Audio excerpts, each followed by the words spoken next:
Bonjour à toutes et tous, bienvenue pour cette présentation du nouvel état des lieux régional de la biodiversité 2022.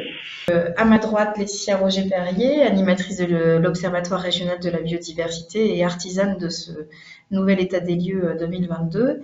Moi-même, je suis Pauline Darmancourt, chargée de la communication au sein de l'Agence régionale de la biodiversité.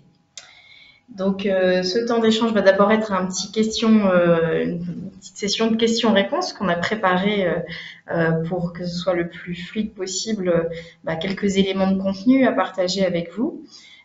D'abord dire que l'état des lieux est dans sa nouvelle version 2022 une actualisation après le précédent qui était publié en 2017.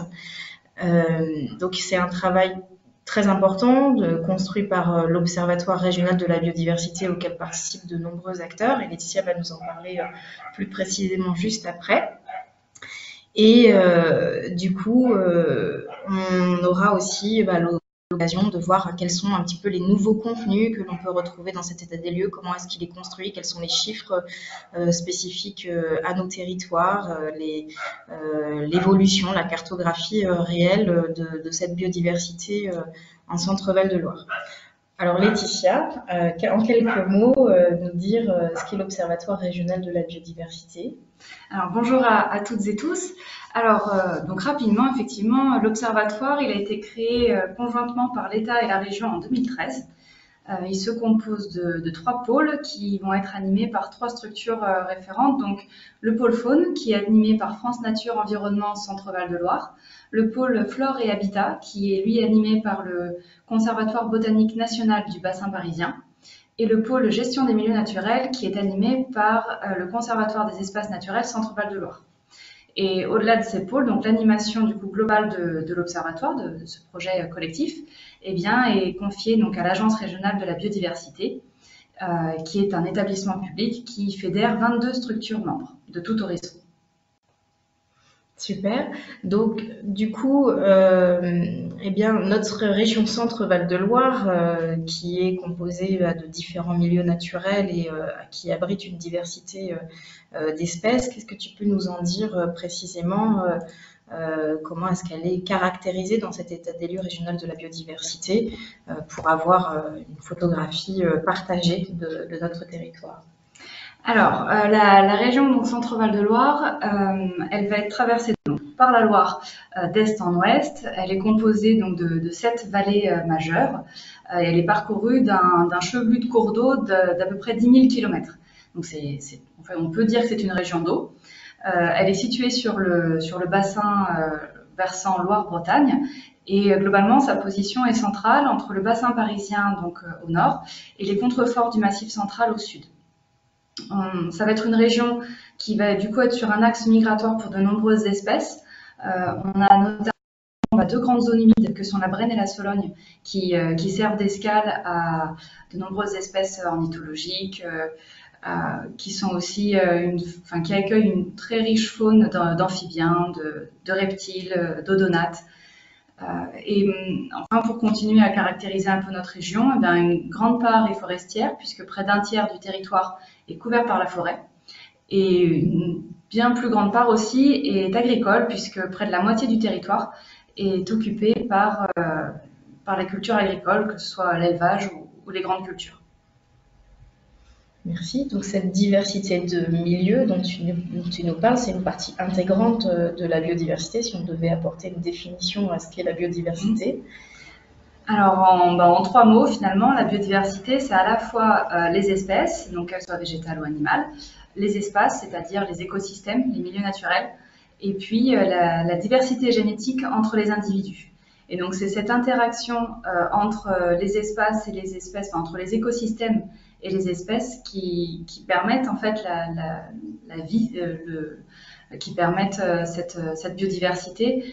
Ils sont interdépendants l'un de l'autre. Sans espèces, on n'a pas d'entretien des paysages, et sans les écosystèmes, on n'a pas de ressources, on n'a pas d'habitat pour ces espèces. Et nous-mêmes, humains, Homo sapiens, en tant qu'espèce animale, on est partie intégrante de la biodiversité, au même titre que toutes les autres espèces qui peuplent la Terre. Et donc du coup, en étant nous-mêmes Homo sapiens, membres de la biodiversité, on a un impact sur cette biodiversité et aussi un rôle à jouer pour la préserver. Et du coup, c'est un peu ce que va nous présenter cet état des lieux, c'est-à-dire que il y a des contenus qu'on retrouve. Et en fait, pourquoi dresser un état des lieux régional de la biodiversité? À quoi ça sert de savoir ce qui nous entoure et qu'est-ce qu'on sait? Ben, l'état des lieux en fait, régional de la biodiversité, il va permettre de rendre compte de l'évolution de la biodiversité. Euh, Ça permet de répondre à des questions telles que quelles sont les pressions, quels sont les, les espèces qui sont menacées ou les milieux naturels qui sont menacés, quelle est la place qu'on accorde à la biodiversité aujourd'hui et est-ce que cette place s'améliore au fil des ans. Et donc, ce document, du coup, il va s'adresser à toutes et tous, à la fois qu'on soit habitante, habitant, qu'on soit une entreprise et qu'on soit un ou une élue.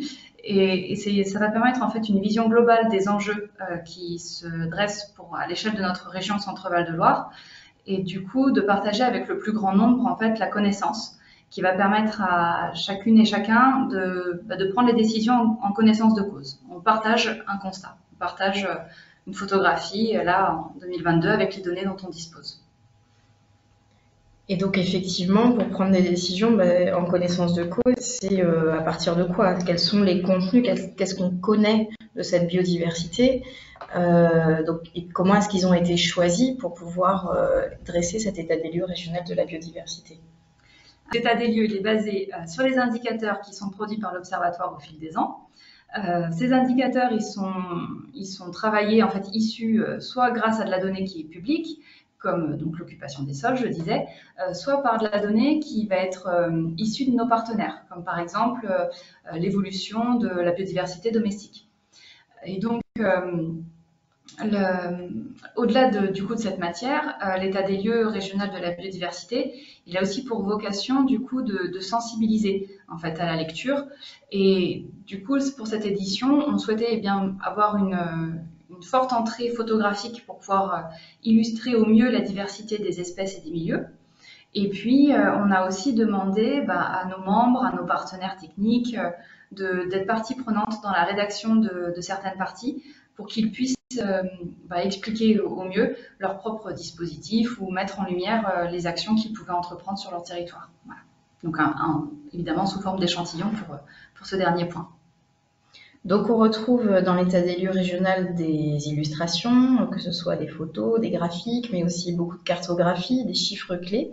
Et l'état des lieux vous propose, avec 3 grands chapitres, un parcours de lecture pour, découvrir la biodiversité en Centre-Val de Loire, 2, comprendre les enjeux, les menaces qui pèsent sur cette biodiversité, et puis 3, avoir quelques exemples d'actions concrètes qui sont mises en œuvre, qui ont un impact positif pour la biodiversité, et voir un peu quels sont les résultats et les évolutions de ces actions. Donc, si on s'attache à la deuxième partie, comprendre les enjeux, puisqu'on a présenté juste avant la biodiversité régionale et les particularités de notre territoire, quelles sont finalement, il y a 5 grandes causes. Est-ce que tu peux nous en dire un petit peu plus, Laetitia? Comment est-ce que ça se traduit sur notre territoire? Alors, les 5 grandes causes d'érosion de la biodiversité sont mondiales. C'est un classement mondial qui est établi par ordre d'importance. On retrouve en premier lieu la fragmentation et la destruction des habitats naturels. On va avoir ensuite la surexploitation des espèces sauvages et des ressources naturelles. En troisième cause d'effondrement de la biodiversité, c'est le changement climatique qui intervient, puis les pollutions de tout ordre, et enfin l'introduction et la propagation des espèces exotiques envahissantes. Et donc du coup, dans l'état des lieux, on a essayé de décliner ces 5 causes et de les reprendre pour notre territoire avec donc la connaissance que l'on avait à disposition. Et donc cette connaissance, on va revenir pas mal dessus, mais c'est du coup vraiment un levier majeur pour pouvoir suivre avec finesse les évolutions. Sans connaissance, pas de suivi, pas de statut, pas d'état, et donc pas d'éclaircissement finalement sur les enjeux qui pèsent sur la région. Et dans ce chapitre comprendre, il y a aussi de nouveaux indicateurs qu'on n'avait pas l'occasion de traiter préalablement, comme les enjeux liés à l'eau, au changement climatique et à l'artificialisation. Est-ce que tu peux aussi, pour chacun, par exemple, l'eau, nous dire de quoi, ce qui ressort dans cet état des lieux. Oui, alors c'est vrai que sur l'eau, donc cette année, en fait, cette dernière année, l'Observatoire a pu produire une série d'indicateurs portant sur les milieux aquatiques et humides. Et donc, on a pu le présenter comme un sujet nouveau dans l'état des lieux. On a aussi pu aborder des données sur le changement climatique et également sur les flux d'artificialisation, donc qui ne figuraient pas dans la précédente version. Et donc, comme je vous disais sur l'eau, on a une série d'indicateurs produits. Alors là, ce que je vous ai mis en partage d'écran, je vais un peu zoomer dessus pour vous présenter ce schéma un petit peu. Donc, c'est un petit peu flou, hein, mais l'idée, évidemment, est que vous puissiez après télécharger le document ou que vous nous en fassiez la demande. Si vous en voulez un exemplaire écrit, n'hésitez pas à nous le demander pour votre structure. Donc là, pour que vous ayez un petit peu un aperçu de ce que l'on représente, c'est l'illustration en fait du cycle de l'eau et des éléments typiques du centre Val-de-Loire, du paysage en fait du centre Val-de-Loire. Et donc, on voit en fait avec cette illustration la place de l'eau dans notre région. Vous voyez en haut à droite de l'image la source en fait de la Loire qui en image vient du Massif central, qui est utilisée pour l'irrigation, qui va permettre la création de tout un tas de zones humides, de prairies humides qui vont être valorisées par l'élevage. L'eau qui va aussi circuler dans les forêts, qui va permettre l'alimentation donc en eau potable de nos villes et villages, par forage par exemple, qui va ruisseler le long des vignes et permettre du coup l'approvisionnement des ruisseaux en eau, et puis qui va évidemment après encore de nombreux paysages différents et kilomètres parcourus finir donc par se jeter dans l'Atlantique. Et donc cette eau elle est présente dans notre région parce que le cycle physique de l'eau le permet. Donc c'est-à-dire l'évaporation des lacs, des océans, l'évapotranspiration des plantes, des forêts. Ça va permettre la création des nuages, la condensation, puis les précipitations, l'infiltration dans les sols et dans les nappes. Et donc tout ce cycle physique et l'interaction en fait avec le paysage, c'est une notion primordiale parce qu'on voit bien que finalement sans végétaux, sans zones humides, sans milieu aquatique, eh bien on n'a pas en fait d'évaporation, on n'a pas d'évapotranspiration, on n'a donc pas de condensation et au final on n'a pas de précipitation, que ce soit sous forme de pluie ou de neige. Et donc sans ces précipitations, on n'aura pas non plus d'infiltration, on n'aura pas d'alimentation de nos nappes en eau potable et du coup on aura de moins en moins aussi un accès à l'eau potable. Donc c'est vraiment cette interdépendance entre la façon dont nos sols sont occupés, donc sont végétalisés, la façon dont l'eau peut s'infiltrer, que l'on a en fait accès à l'eau. Et donc du coup, l'eau qui est source de vie et qui nous paraissait être quelque chose d'essentiel à rappeler dans l'état des lieux, compte tenu de la dépendance directe de l'ensemble des milieux, des écosystèmes et des espèces à cette ressource. Autre point qui figure dans l'état des lieux, ça va être les impacts du changement climatique. Si je n'ai pas trop anticipé. On pouvait aussi parler de la continuité écologique. Voilà. Encore dans les sujets en fait liés à l'eau, là, c'est par exemple dans les indicateurs qu'on a développés, il y en est un qui prend place sur la continuité écologique. Alors c'est une notion en fait qui définit tout simplement la libre circulation des espèces, leur capacité à se déplacer en fait, tout simplement. Et donc dans l'un des indicateurs, on peut lire le chiffre de un ouvrage tous les 2,4 km de cours d'eau en centre Val-de-Loire. Alors à titre de comparaison, en France, la moyenne est de un ouvrage tous les 6 km de cours d'eau. Et donc, bien sûr, là, vous avez sur cette même page en fait que vous voyez là sur votre écran, vous n'avez qu'un tout petit encart là sur les obstacles à l'écoulement qui est présenté en bas de page. Mais vous avez en fait la possibilité d'aller plus loin en lisant l'indicateur qui est associé et qui donc détaille plus cette notion. Et c'est un processus, un procédé qui est repris partout dans l'état des lieux. Vous avez des petits pictogrammes avec des petits confères indicateurs, continuité écologique ou confères indicateurs pollution des eaux. Et donc vous pourrez ensuite avoir accès, vous avez déjà accès à toutes ces publications sur le portail qui vous permettent donc d'aller plus dans le détail et de découvrir encore tout un tas d'autres chiffres et cartographies associées à ces thématiques. Et donc vous l'avez également pour le changement climatique dont parlait Pauline, et vous l'avez aussi pour l'artificialisation des sols. Donc là, c'est une autre donnée qui est présentée dans l'état des lieux. Et donc on a bien compris là avec l'illustration du cycle de l'eau que l'infiltration de l'eau était primordiale pour pouvoir assurer l'alimentation de nos nappes phréatiques. Sauf que cette infiltration, eh bien, elle est empêchée par l'artificialisation des sols qui les rend imperméables. Et donc, une nouvelle donnée là, qui est présentée dans l'état des lieux, c'est justement ce flux d'artificialisation en région.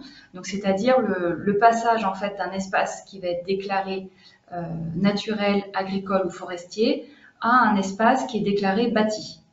Donc, c'est une donnée qui est libre d'accès. Pour le coup, c'est complètement public, c'est assez récent. C'est produit par l'Observatoire national d'artificialisation des sols. Et là, dans notre région, vous pouvez lire là, donc, sur cette page de gauche, si je zoome un petit peu sur la page, on peut voir que on a en fait près de 2/3 des aménagements qui sont dédiés à la construction d'habitat. C'est le 67% que vous pouvez lire ici. Et donc, on pourrait penser que du coup, ce mouvement, ces aménagements de logements sont liés à une grande tendance démographique peut-être, mais en fait, quand on croise avec justement les données sur l'évolution du nombre de ménages, donc on voit qu'on a par exemple un tiers des communes, 30% des communes qui vont artificialiser alors qu'elles observent une baisse en fait des ménages sur leur territoire. Donc un départ de personnes vivant sous un même toit quittent les territoires et pourtant malgré cela on a 67% de l'artificialisation qui est due au logement. Donc l'artificialisation est un gros impact un gros enjeu pour le centre Val-de-Loire. D'autant plus aussi que c'est une artificialisation qui se fait donc aux dépens des terres agricoles. Et là, c'est un chiffre que vous avez sur la page précédente où vous pouvez lire aujourd'hui, donc entre 2000 et 2020, une équivalence à une perte de 14 terrains de foot par jour a lieu en centre Val-de-Loire pour du coup de l'artificialisation. Dans l'état des lieux précédent, ce chiffre était de 18 terrains de foot. L'artificialisation a effectivement été plus importante sur la première décennie du XXIe siècle, donc de 2000 à 2010. On a eu une plus forte artificialisation et on observe un petit peu une tendance à la stabilisation sur cette deuxième décennie, donc de 2010 à 2020. Donc c'est pour ça que vous avez ce chiffre-là de 14 terrains de foot maintenant qui est à retenir. Et on a des données sur l'occupation des sols qui sont de plus en plus précises et qui vont permettre d'avoir un suivi de plus en plus fin là-dessus pour pouvoir vraiment suivre l'enjeu avec finesse. Voilà. Donc, artificialisation, l'un des enjeux majeurs, et puis un second qui est traité, alors c'est pas le seul, mais traité nouvellement dans cet état des lieux, c'est effectivement la question du changement climatique, on y vient. Si tu peux nous partager quelques données qui sont retranscrites dans cet état des lieux pour faire état des menaces qui pèsent sur la région et sur la biodiversité. Oui, alors typiquement pour les données sur changement climatique, c'est grâce aux études et aux publications produites par nos partenaires. Et donc, on peut lire, par exemple pour le centre Val-de-Loire, une perte de 10 à 40% des débits moyens des cours d'eau qui est attendue à l'horizon 2050. Et au-delà des conséquences sur l'espèce humaine, du coup, toutes les autres espèces sont aussi évidemment concernées par ces pronostics. À la fois en centre Val-de-Loire, la sécheresse donc est un gros enjeu, mais aussi les feux de forêt, qui est encore pas forcément bien connu ou bien averti de nos jours, avec un gros travail fait donc par l'Adréal, notamment là sur l'Atlas des feux de forêt, où l'on apprend que d'ici 2060, il est estimé en fait un risque de feu de forêt de 10 à 25 jours par an de feu, donc autrement dit ce que connaissent les Landes aujourd'hui.